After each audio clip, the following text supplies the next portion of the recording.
Bismillahirrahmanirrahim. Assalamualaikum warahmatullahi wabarakatuh. Perkenalkan, nama saya Ana Kartika. Saya merupakan mahasiswa semester 3 Prodi Pendidikan Guru Sekolah Dasar Universitas Peradaban Bumi Ayu. NIM 402200033. Video ini dibuat guna untuk memenuhi tugas struktur mata kuliah konsep dasar IPA 2 yang diampu oleh Ibu Dwi Hesti Kristianingrum, MPD.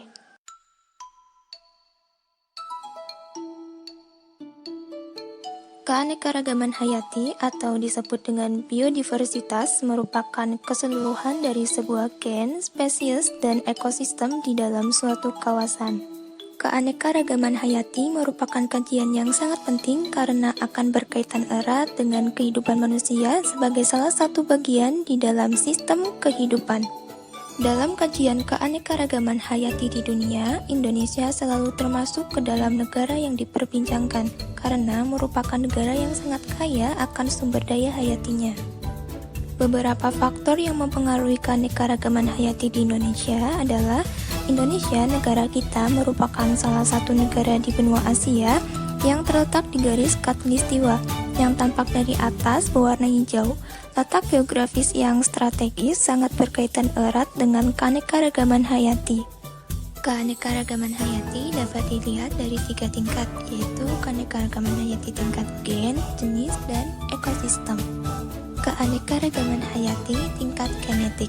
Keanekaragaman hayati tingkat genetik mempunyai arti bahwa keanekaragaman tersebut merupakan keanekaragaman yang disebabkan oleh variasi genetik. Agar lebih jelas, mari kita amati keanekaragaman tingkat genetik ini pada makhluk hidup yang masih dalam satu jenis. Sebagai contoh, kita dapat melihat variasi marmut dari bulunya, postur tubuhnya, dan usia hidupnya.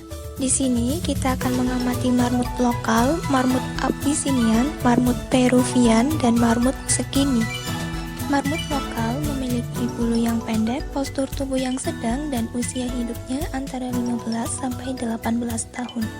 Marmut Abyssinian memiliki bulu yang panjang, postur tubuh yang lumayan besar, dan masa hidupnya antara 15 sampai 18 tahun.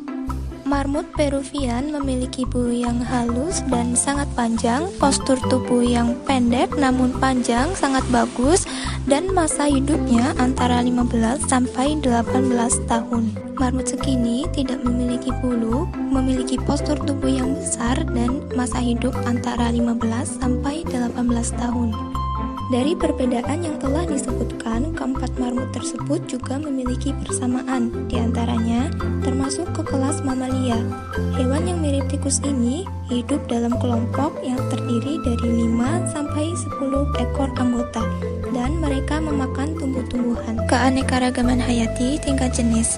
Keanekaragaman hayati tingkat jenis merupakan keanekaragaman yang terjadi sebagai akibat dari adanya variasi berbagai jenis makhluk hidup. Sebagai contoh dapat kita amati pada gambar, yaitu jenis-jenis serangga yang terbang, ada lebah, tawon, dan kumbang. Habitat lebah dapat kita temui di atas bukit, di pohon kayu, dan di atap rumah. Lebah memiliki bentuk tubuh yang berisi dan gemuk dan memiliki banyak bulu di tubuhnya. Lebah merupakan hewan pemakan nektar dan polen yang dihasilkan oleh tanaman. Tawon umumnya dijumpai di semua habitat. Habitat asli tawon berada di pohon dan tanaman berbunga di dalam hutan. Bentuk tubuh tawon memiliki tubuh yang ramping dan memiliki sedikit bulu yang halus di permukaan tubuhnya. Tawon merupakan pemakan serangga seperti capung, belalang, kutu, hingga kepompong. Kumbang dapat dijumpai di semua tempat kecuali lautan dan wilayah kutub. Kumbang memiliki 2 pasang sayap yang keras dan tebal dan tubuh yang cukup besar dibanding tawon dan lebah.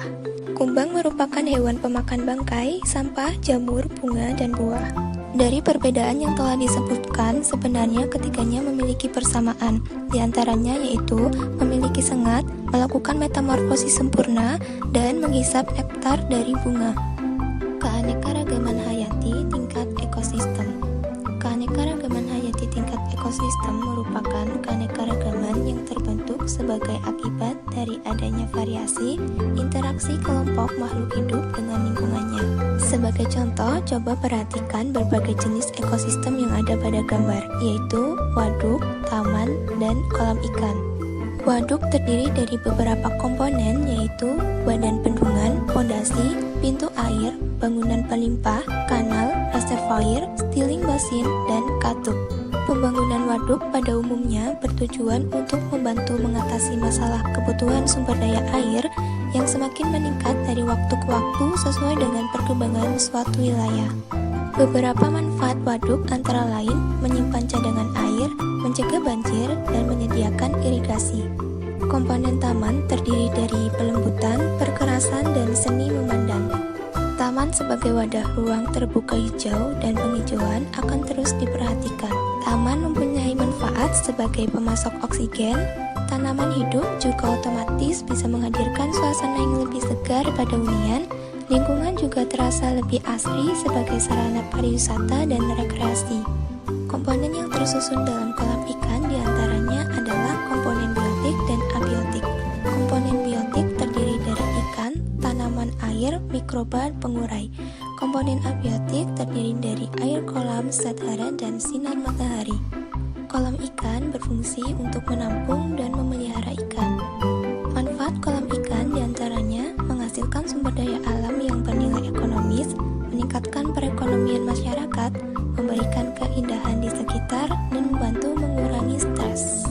Dari pernyataan yang telah disampaikan tadi, terdapat persamaan antara waduk, taman, dan kolam ikan. Di antaranya, sama-sama memenuhi kebutuhan dari masyarakat. Sebagai tempat rekreasi, menyimpan cadangan air, sarana edukasi, sarana penelitian dan pengembangan, dan penunjang ekonomi masyarakat. Manfaat keanekaragaman hayati secara garis besar dapat dibagi menjadi 3 hal, yaitu yang pertama sebagai jasa ekosistem, seperti air minum yang bersih, pembentukan dan perlindungan tanah, penyimpanan dan daur hara, mengurangi dan menerapkan polusi berkontribusi terhadap stabilitas iklim, pemeliharaan ekosistem, dan penyerbukan tanaman. Yang kedua sebagai sumber daya hayati, seperti makanan, obat-obatan, bahan baku industri, tanaman hias, stok untuk pemuliaan, dan penyimpanan populasi. Yang ketiga, manfaat sosial, seperti pendidikan rekreasi dan penelitian, serta budaya. Mungkin hanya itu yang dapat saya sampaikan. Saya mohon maaf apabila terdapat kesalahan dan kekeliruan. Saya akhiri. Wassalamualaikum